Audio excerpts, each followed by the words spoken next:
ब्रह्मा पुराण ग्रंथ का आज तीसरा दिवस है।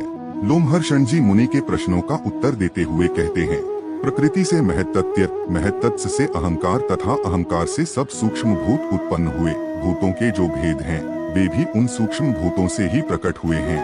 यह सनातन सर्ग है। तदंतर स्वयंभू भगवान नारायण ने नाना प्रकार की प्रजा उत्पन्न करने की इच्छा से सबसे पहले जल की ही सृष्टि की, फिर जल में अपनी शक्ति का आधान किया। जल का दूसरा नाम नार है, क्योंकि उसकी उत्पत्ति भगवान नर से हुई है। वह जल पूर्व काल में भगवान का अयन निवास स्थान हुआ, इसलिए वे नारायण कहलाते हैं। भगवान ने जो जल में अपनी शक्ति का आधान किया, उससे एक बहुत विशाल सुवर्णमय अंड प्रकट हुआ।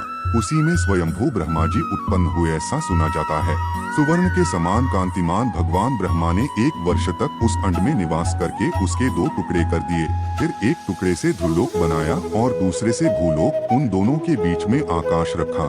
जल के ऊपर तैरती हुई पृथ्वी को स्थापित किया।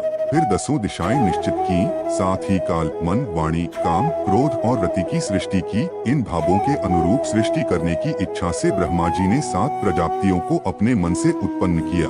उनके नाम इस प्रकार हैं: मरीचि, अत्रि, अंगिरा, पुलस्त्य, पुलह, क्रतु तथा वशिष्ठ। पुराणों में ये 7 ब्रह्मा निश्चित किए गए हैं। तत्पश्चात ब्रह्मा जी ने अपने रोष से रुद्र को प्रकट किया। फिर पूर्वजों के भी पूर्वज सनत कुमार जी को उत्पन्न किया। इन्हीं 7 महर्षियों से समस्त प्रजा तथा 11 रुद्रों का प्रादुर्भाव हुआ। उक्त 7 महर्षियों के 7 बड़े बड़े दिव्य वंश हैं। देवता भी इन्हीं के अंतर्गत हैं। उक्त 7 वंशों के लोग कर्मनिष्ठ एवं संतानवान हैं। उन वंशों को बड़े बड़े ऋषियों ने सुशोभित किया है। इसके बाद ब्रह्मा जी ने विद्युत, वज्र, मेघ, रोहित, इंद्रधनुष, पक्षी तथा मेघों की सृष्टि की।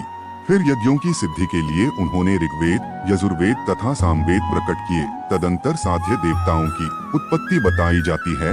छोटे बड़े सभी भूत भगवान ब्रह्मा जी के अंगों से उत्पन्न हुए हैं। इस प्रकार प्रजा की सृष्टि करते रहने पर भी जब प्रजा की वृद्धि नहीं हुई, तब प्रजापति अपने शरीर के 2 भाग करके आधे से पुरुष और आधे से स्त्री हो गए। पुरुष का नाम मनु हुआ। उन्हीं के नाम पर मनवंतर काल माना गया है। स्त्री अयोनिजा शत्रुपा थी, जो मनु को पत्नी रूप में प्राप्त हुई। उसने 10,000 वर्षों तक अत्यंत दुष्कर तपस्या करके परम तेजस्वी पुरुष को पति रूप में प्राप्त किया। वे ही पुरुष स्वयंभुव मनु कहे गए हैं। वैराज पुरुष भी उन्हों का नाम है। उनका मनवंतर काल 71 चतुर्युगी का बताया जाता है।